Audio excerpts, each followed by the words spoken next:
The steel beast rattled as it climbed its first hill chains, groaning in rhythm. Kids gripping the bars with nervous laughter, parents raising their phones to catch a memory. The coaster crested, tilted, and hurled downward like a bullet, screams of joy filling the air. But in the operator's booth, a man named Martin Kessler leaned against the panel, his face carved in stone. His finger hovered over the hidden override, the code only he knew by heart.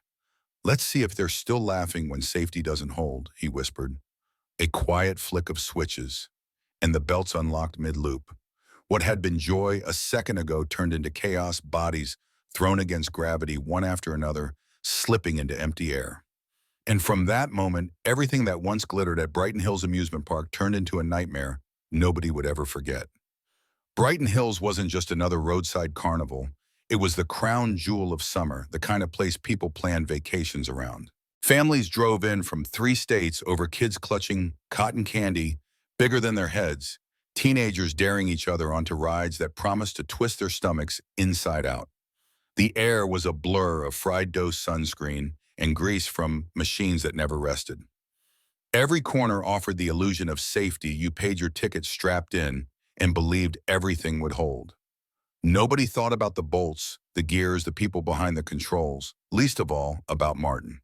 For nearly 20 years he'd been there. Same faded uniform, same name tag, nobody read, same booth where his job was to press, start, wave his hand, repeat the safety script. "Keep your arms inside the ride at all times." He'd said it thousands of times. Guests never saw him, only the flash of steel and speed. Co-workers, they barely noticed either. The younger ones joked around, swapped numbers, hung out after shifts. Martin wasn't invited. They called him reliable, quiet, but really he was invisible. To them, he was part of the machinery, necessary but forgotten. It wasn't always like that. Once in his 20s, Martin had a wife, a boy with his stubborn jawline, and a belief that this job was just a stepping stone. "Give me a few summers," he told his wife, "I'll find something better." But summers stacked into years into decades. The park swallowed birthdays, holidays, every 4th of July. He'd come home smelling of popcorn grease, too drained to speak, while his family grew tired of waiting. One night they packed up quietly. No slammed doors, no shouting. Just gone. And Martin was left with silence, echoing through his tiny apartment, pictures of a son who grew up without him. He told himself the park had stolen his family, his future, his worth. Every laugh from a child on the carousel felt like a knife twist. Every family photo at the gate mocked the one he'd lost. And still he stayed clinging to the idea that loyalty mattered, that if he gave enough, someone would notice. But every promotion went to kids barely old enough to rent a car. Martin congratulated them politely, then went back to pressing buttons. Nights were the worst when the crowds left rides, sat like skeletons against the sky, and he wandered through the silence, hearing ghostly echoes of laughter he'd never share. That's when his thoughts shifted. He knew the rides better than anyone. The squeal of a bolt before it snapped, the hum of a brake before it gave way. He realized how thin the line was between joy and disaster. And the idea planted itself: the park might have erased him, but he could erase the park. At first it was just a whisper. Standing under the coaster's steel frame, he muttered, "Let's see them laugh without me." The words startled him, then settled in. Each night he repeated them until the thought hardened into promise. He studied the systems not as entertainment, but as weapons. He rehearsed silently which button, which override, how to move between booths unnoticed. He even tracked how crowds bunched at exits, where panic would hit hardest. To Martin, it wasn't sabotage, it was theater, a show only he could direct. The big day came on a July weekend. Fireworks banners hung at the gates, families crammed the parking lot, children bouncing with excitement. Brighton Hills was a sea of joy, and at the center, in the booth of the towering coaster, Martin stood with steady hands. Nobody looked twice. He was just another employee scanning restraints, pressing start. But inside, his pulse was calm, almost serene. The coaster roared, the crowd below cheered, and Martin keyed in the override. Harnesses clicked open in midair. Screams twisted from thrill to terror. A boy flew free. A mother clawed for her daughter's shirt as it ripped. From below, people froze, not sure if it was part of the show until they saw bodies falling. While staff sprinted toward the wreckage, Martin walked away, blending into the chaos like a ghost. He moved to the Ferris wheel, slipped into its booth, and disabled the brakes. Cabins rocked violently, bolts groaning until one ripped free, crashing into the midway like a bomb. People scattered, tripping over strollers, dropping stuffed animals 1 minute before. The smell of sugar and fried dough turned bitter with smoke and blood. Parents clutched kids so tight their arms turned red. Others weren't so lucky. Hands slipped, little bodies disappeared into stampeding crowds.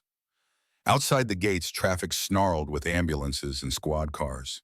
Survivors staggered barefoot, clutching toys, shoes, sobbing names of children who hadn't made it out.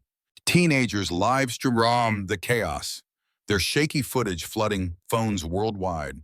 Within minutes, coaster riders flung into the sky, Ferris cabins smashing like glass bombs, mascots tearing off their cartoon heads to escape. A summer paradise turned into a battlefield in real time. Inside, managers whispered lies, mechanical faults, unforeseeable failures. But even they didn't believe it. Safety systems were built to stop exactly this.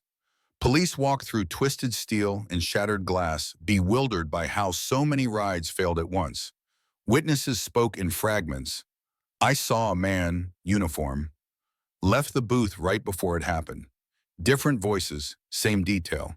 Someone had done this on purpose. And one name kept surfacing, Martin Kessler. The man who'd been there longer than anyone yet noticed by no one. Surveillance cameras told the rest. Frame by frame, Martin appeared calm, deliberate, entering booths just before disaster, leaving as chaos erupted. System logs sealed it, every override tied to his access codes. No more speculation. Martin wasn't invisible anymore. He was the architect. When officers finally spotted him near the maintenance gate, he didn't run, didn't resist. Surrounded, weapons drawn, he simply raised his hands, his expression unreadable. As cuffs clicked around his wrists, he muttered words that sent chills through the country. Now they know me. At trial, the evidence was overwhelming. Grainy footage of him walking into booths, survivors' trembling voices, engineers confirming the rides could not have failed on their own. Families held photos of children lost forever. Reporters scribbled every flicker of expression, but Martin sat blank as if the trial was just another ride cycle. When the judge finally asked if he had anything to say, the room leaned forward, desperate for apology, for regret. Martin leaned toward the mic, voice flat. It was never fun for me. Gasps broke the silence. That was it. No apology, no remorse. The jury found him guilty of mass murder and sabotage. The sentence, life without parole. Reporters rushed to announce the ride killer is caged. Outside, parents screamed for harsher punishment, some even demanding death. Inside the van, Martin sat calm, as though this ending was part of his script. Brighton Hills never reopened. Rides rusted in silence when weeds clawed through cracked pavement, the Ferris wheel frozen with half its cabins missing. Families turned the gates into memorials, flowers, teddy bears, photographs of children who never came home. Locals told their kids, "We don't go there. That's where it happened." The park, once a promise of joy, stood as a scar, a warning carved into steel. Sometimes the danger isn't the machine, but the person trusted to control it. So here's the question I'll leave you with.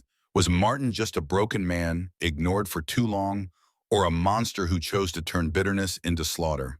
Can neglect him ever excuse what he did? Or was this pure evil, hiding in plain sight? I want to hear what you think. Drop your thoughts in the comments. Was justice served, or do stories like this reveal something darker about how we overlook people until it's too late? Don't forget to like, share, and subscribe. And tell me, what's the scariest thing you've ever seen in a place that was supposed to be safe?